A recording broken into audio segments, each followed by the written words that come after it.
ఇవన్నీ చూసినప్పుడు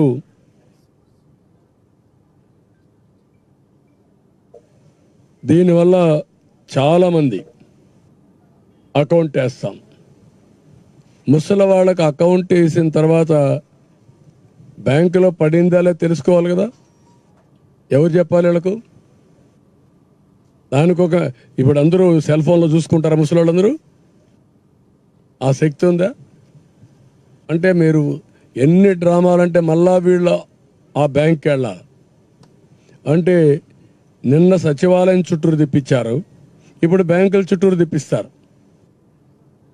ఒక విషయాన్ని ఎంత కాంప్లికేట్ చేస్తున్నారంటే, ఏ విధంగా ప్రజల జీవితాలతో ఆడుకుంటున్నారంటే, ఇంత మునుపు 2 కిలోమీటర్లు 3 కిలోమీటర్లు వచ్చేవాడిని, ఇప్పుడు బ్యాంక్ అయితే 5 కిలోమీటర్లు ఉంటుంది. కనీసం అన్ని ఊర్లలో పక్కనే బ్యాంక్ ఉండదు. ప్రతి ఒక్క పంచాయతీలో కూడా కొన్ని బ్యాంకులు ఉండవు. అంటే